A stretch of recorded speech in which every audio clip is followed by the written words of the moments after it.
Suelta el clutch. Suelta el clutch. No sueltas el clutch.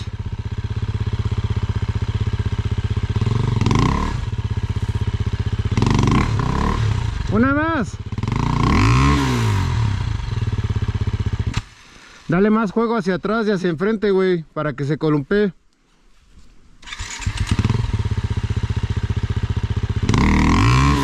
Un poquito más.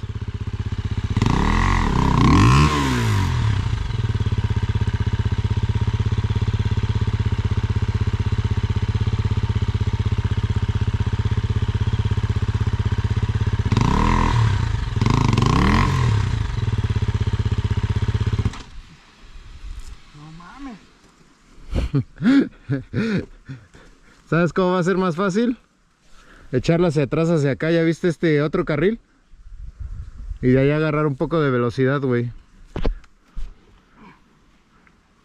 Ok, también.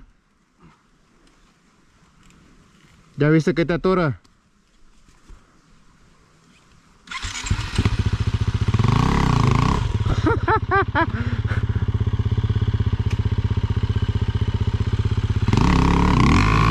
¡Eso!